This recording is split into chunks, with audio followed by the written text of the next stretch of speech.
Hi, Canastota. I'm Sean Becerra, Superintendent of Canastota Central Schools, and this is the weekly video update for Friday, November 4th. I'd like to start this week's update by thanking the parents and community members who participated in our series of parent community informational sessions held this past week.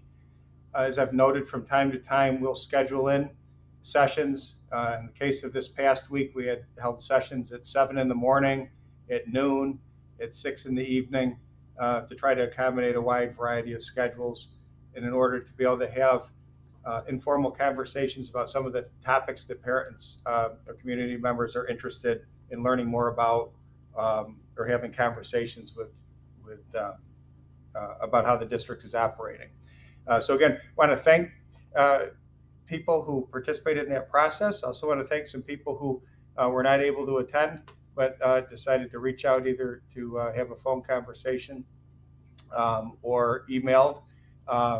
Those were also welcomed and were productive opportunities to communicate. So I thought, given the fact that everybody wasn't able to be a part of all of those sessions, thought it'd be nice to take some of the most frequently asked questions, just things that generally tend to come up in these types of conversations, share some of those questions with you, and then try to answer some of those for you. So, for example, one question that I would start off with is, who is Otis Jennings and what does he do in the district? So, good question. I think a lot of people are already well aware of Otis's work in the district, but I can try to give you a little bit of a summary.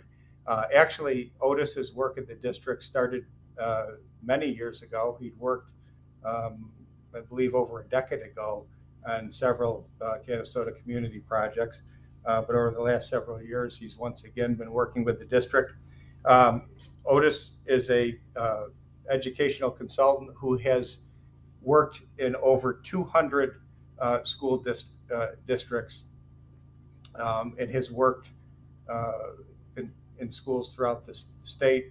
And has also worked at an international level overseas as a consultant. So first and foremost, we're fortunate in that he is an extremely in-demand consultant, brings extensive experience in working with students, working with workforce development, workforce preparation, character ed, diversity training. And so Otis has been involved for the last several years in working on a lot of our efforts in areas like character education. Incredibly important, teaching our students how do we treat each other respectfully and to act responsibly. So that's been a key part of what he's worked with. Also, goal development, various diversity education experiences that are critically important, particularly in New York State. That's something that all schools in the state have really tried to focus on, particularly in recent years, to address. So we're, again, incredibly fortunate in that Otis is very much aligned with our vision for the district, which is to have high expectations, to treat people fairly and respectfully. So he has fortunately for us, allocated some of his time to work with us.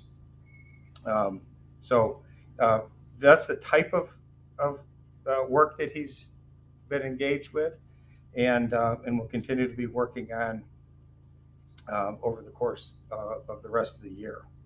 So another question sort of attached to that is, why am I so frequently talking about state aid? And what is the significance of state aid? Doesn't every school district get state aid? What do they get it for? Those kinds of things. So I wanted to spend just a couple of minutes talking about this piece of the financial puzzle as we try to leverage resources and spend every dollar in the best way that we can for the district. So I would start out by pointing out rule number one in school education, in school finance. Every dollar spent is not equal. There are wide variations of factors that determine how that dollar, every dollar that's spent, is leveraged. For example, at times districts have to make an out-and-out investment or purchase, and that dollar is spent, and there's nothing that it comes from local taxpayer monies, and there is no reimbursement of any form. So that's $1 that's spent. Another form which we are always searching for and appreciative of is different types of grant funding, whether in some cases, a lot of the work that we've been doing. Last week I referenced some of our work with the International Boxing Hall of Fame, where federal grant funds were utilized. That's an example of some expenditures that are offset or covered through grant funding, not through the local tax base. Another form of funding is something that is aidable through New York State, an aidable expenditure through New York State. So some people have said to us, well, wait, isn't your aid is your aid. Whatever you get every year, usually sometime soon after April 1st, when the state budget is developed, you find out what your aid allocation is. That's only part of the puzzle, because there is something in New York State called expense-driven aid. So in other words, we control it. If we spend dollars and they qualify under the state guidelines for aid, we are able to recoup large portions of that based on our individual district's aid rate. So to give you an example of this, many of the programs I referred to earlier that Otis Jennings is involved with, for example, let's take a character-read assembly that we might be doing for our Robert Street students. Let's say there's a cost to that assembly of $400. Well, so cost of $400, Canastoga's aid ratio, for example, this year, our aid rate, our rate of reimbursement for that particular activity, for that expenditure, is 80.2%, 80.2% reimbursed. So to walk through those numbers, to give a real example, a cost of something that falls under an aidable expense that we would run through a BOCES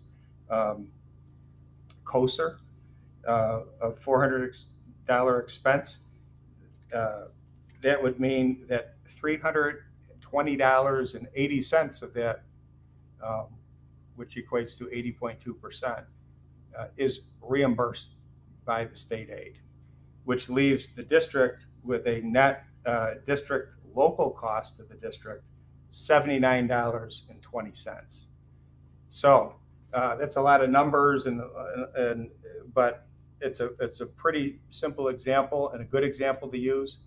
We have an activity that falls under the category of an aidable COSER expense that we can work with through BOCES. That $400 expense actually has an actual net district local cost of only $79.20. So you can see wide variations of what it means when you spend $1 in a district. That's why it's important to be able to talk through these things with families, community members, because that's a perfect example of some of the types of things that we're doing at the school, where we're leveraging our funds the best way we can. So rather than spending dollar for dollar, that dollar's gone, we spend the dollar's gone. We get something that is reimbursable. That makes all the difference in the world. That means that over 80 cents on the dollar is reimbursed back to the district. So you're getting a $400, for example, value at $79.20. So again, I just hope this gives you a little bit more insight when hopefully that gives you a little insight into how state aid works. In particular, with this example, something called expense-driven aid. We incur an expense, but because of the way that New York State is set up, we would qualify for a significant reimbursement. So the actual cost to the taxpayers is significantly less, just a fraction of that original cost. So next time you're looking at numbers and you're looking at, well, how much does this program cost, or how much does this person make, or just remember there's different factors. This is widely known throughout the state, widely known throughout school districts, but sometimes if people aren't dealing with this every day, it does look different. And I think we can all agree, big difference between $400 expense and a $79 expense. Hope this helps. This mini lesson, I guess, in how expense-driven state aid works. As always, love to talk to anybody who has questions, whether it's a budget-related question or programs. We would love to talk to you and answer your questions. Shortly, we'll be announcing the next round of in-person sessions where if somebody wants to come in and talk, meet directly with me, have a conversation about any of these things, we'd love to have you.